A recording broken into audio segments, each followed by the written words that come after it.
مسلمان ہوں، میں کہہ رہا ہوں، علل اعلان کہہ رہا ہوں، تاریخ کی کتابوں کو پڑھو، اگر غلط کہہ رہا ہوں بتاؤ غلط ہے۔ ان مدرسوں کی بنیاد کیا تھی؟ آزادی وطن بنیاد تھی، غلامی کی زنجیروں کو توڑنا تھا۔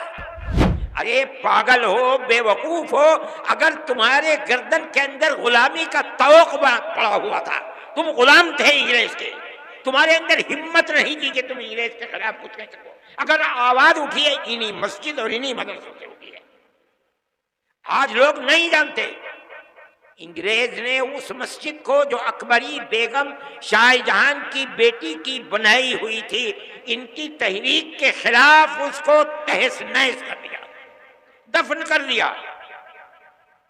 وہ پارک ہے، ایڈورڈ پارک اس کا نام تھا، آج سبھاش اس کا نام ہے۔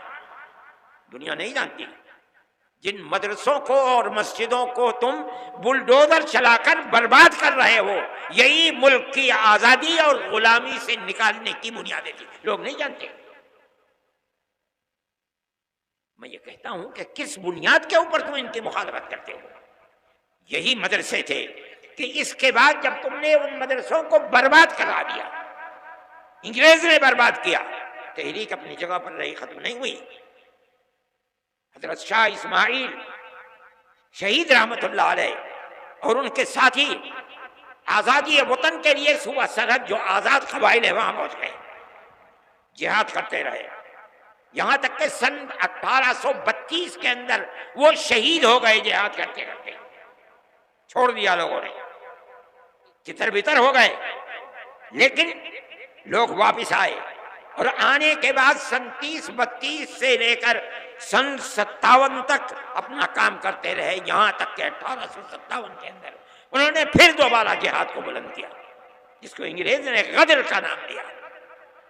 اس جہاد کے اندر تاریخ کو اٹھا کر دیکھو، آج مصیبت یہ ہے کہ مرکز سے لے کر صوبائی حکومت تک کوئی پڑھنے والا آدمی نہیں ہے، بڑے سے بڑا ان پڑھ آدمی بیٹھا ہوا ہے۔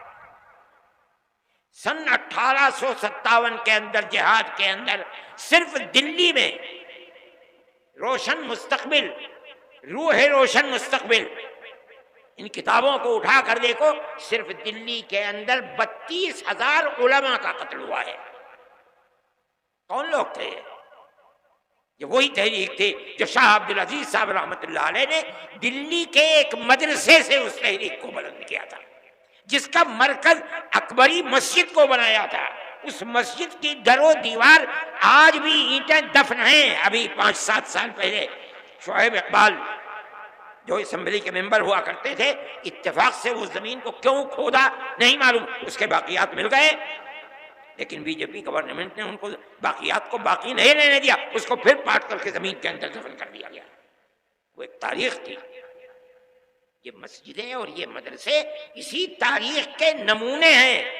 کوئی ہے مائی کلال بتائے وہ کون سی جگہیں ہیں جہاں سے آزادی وطن اور غلامی کی زنجیر کو نکال کر پھینکنے کے لیے مرکز بنائے؟ کوئی بتا سکتا ہے؟ میں مسلمان ہوں، میں کہہ رہا ہوں، علل اعلان کہہ رہا ہوں، تاریخ کی کتابوں کو پڑھو، اگر غلط کہہ رہا ہوں بتاؤ غلط ہے۔ کیوں مدرسوں کے پیچھے پڑے ہوئے ہو؟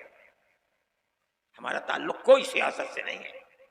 پھر دیکھیے، جب 1857 کے اندر 2 لاکھ مسلمان شہید کر دیا گیا، ابھی 1-1.5 مہینہ پہلے، بلکہ 1 ہی مہینہ ابھی ہوا ہے کہ جب وقف کے مسئلے کے اندر پارلیمنٹ کے اندر گفتگو ہوئی تو ایک ہندو، بڑی بہترین اردو بولنے والا، میرے اس کے باپ سے تعلقات تھے، جو آسام کا چیف منسٹر تھا، اس کا بیٹا ہے گوگوئی، اس نے تقریر کی، پارلیمنٹ میں کہا کہ 2 لاکھ مسلمانوں نے اپنی جان آزادی وطن کے لیے دی ہے۔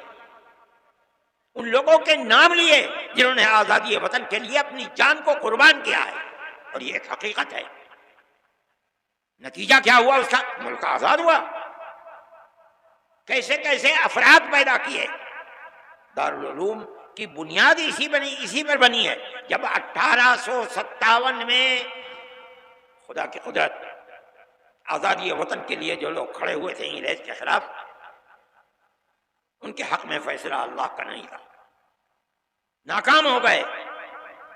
بچے گھروں کے اندر، باپ شہید کر دیا گیا، کوئی نام لینے والا نہیں ہے، گھر میں کچھ نہیں ہے، بچے بھیک مانگنے کے لیے باہر ہیں، ماں اپنی عزت کو بچائے ہوئے گھر کے اندر بیٹھی ہوئی ہے، چرچ کے لوگ نکل رہے ہیں، ان بچوں کا ہاتھ پکڑ رہے ہیں، ہمیں دو بچے کو، ہم اسے مفت پڑھائیں گے، مفت لکھائیں گے، مفت کپڑے دیں گے پہننے کے لیے، پڑھا کر کے ملازمت دیں گے، یہ اپنے پیٹ کو بھی پالے گا، تمہارے پیٹ کو بھی پالے گا۔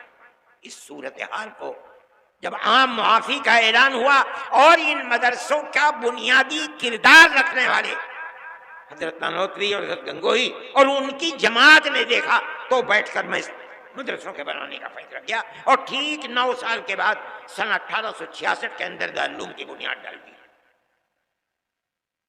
اس بنیاد کے بعد سب سے پہلی شخصیت جو سامنے آئی ہے وہ حضرت شیخ الہند رحمۃ اللہ علیہ کی شخصیت کہی جاتی ہے۔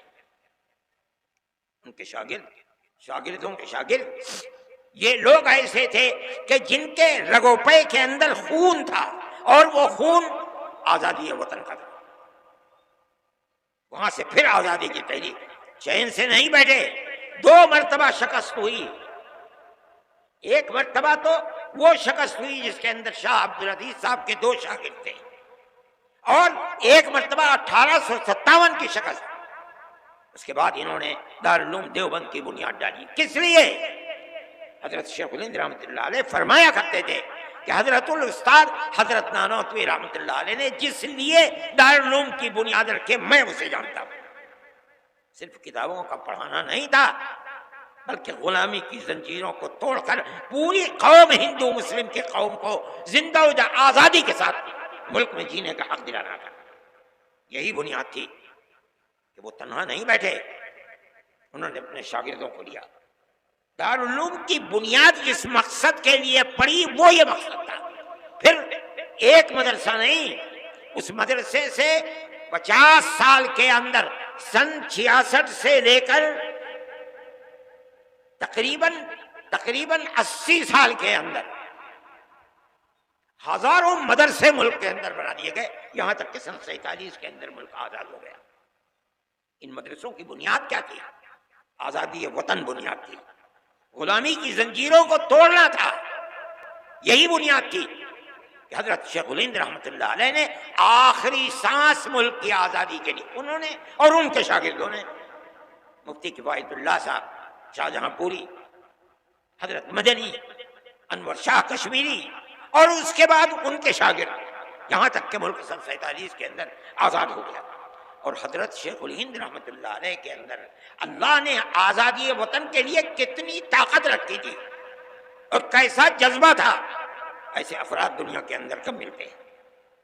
حضرت جب واپس آئے مالٹا کی جیل سے سن 1919 کے اندر، بلکہ سن 1920 کے اندر، جمعیت علماء 19 میں قائم ہوئی اور 20 میں حضرت شیخ الہند مالٹا کی جیل سے ہندوستان واپس آئے ہیں۔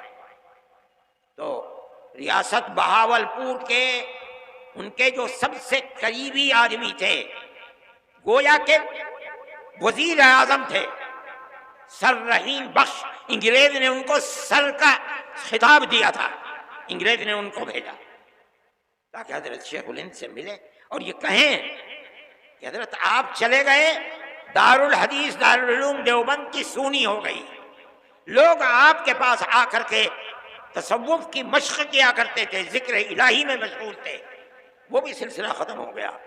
اب آپ چند روز ہے، خدا جانے کتنے دن کی زندگی ہے، آپ ایک جگہ بیٹھ جائیے۔ آپ نے پوری کوشش کر لی انگریز کو ہٹانے کے لیے، مگر انگریز حکومت تو اپنی جگہ سے ٹس سے مسوری نہیں ہے۔ تو پھر آپ کو اپنی زندگی، وہ کام جو آپ کے بعد ختم ہونے کو ہیں، انہیں پھر دوبارہ زندہ کرنا چاہیے۔ وہ بوڑھا آدمی جو وہاں سے آنے کے بعد 1 سال اور کچھ مہینے زندہ رہ سکا، اس نے کیا جواب دیا؟ اسی مدرسے سے نکلے ہوئے لوگ تھے، انہوں نے کہا آپ اپنی بات پوری کر چکے؟ کہا کر لی۔ فرمایا کہ میں بوڑھا ہو گیا، جس سرزمین پر انگریز کی حکومت ہے وہاں جینا تو جینا، اس سرزمین پر مر کے دفن ہونا بھی مجھے گوارا نہیں ہے۔ میں تو ہندوستان صرف اس لیے آیا ہوں کہ میں آ کر اعلان کروں کہ انگریز کی غلامی حرام ہے۔ میں بوڑھا ہو گیا، میرے پیروں میں چلنے کی طاقت نہ رہی اگر، تو میں اپنے شاگردوں سے کہوں گا کہ مجھے ایک چارپائی پر لٹا دیں اور اپنے کاندھوں پر لے کر ملک کے گاؤں گاؤں جائیں اور میں ہر گاؤں میں یہ اعلان کروں کہ انگریز کی غلامی حرام ہے۔ یہ تڑپ کس میں پیدا ہوئی؟ کہاں سے پیدا ہوئی؟ مدرسوں سے پیدا ہوئی ہے۔ ان مدرسوں کو بنایا کس لیے گیا؟ دارالعلوم کو کس لیے بنایا گیا؟ دارالعلوم سے 25,000 مدرسوں کو کس لیے بنایا گیا؟ اس ملک کے اندر آزادی کے جذبہ جہاد کے لیے بنایا گیا، ہندو مسلم محبت کے لیے بنایا گیا، ملک کے اندر امن و امان قائم کرنے کے لیے بنایا گیا۔ تم ان مدرسوں کو کیوں ان کی جڑ کو کھودتے ہو؟ وہ تم سے کچھ نہیں لیتے۔ مسلمان رکشہ چلاتا ہے اور صبح سے شام تک جو ملتا ہے اس میں سے 2 پیسے اپنے مدرسے کو بھی دیتا ہے۔ ہم تو کسی دولت مند کے سے پیسے نہیں مانگتے، کسی گورنمنٹ سے پیسہ نہیں مانگتے۔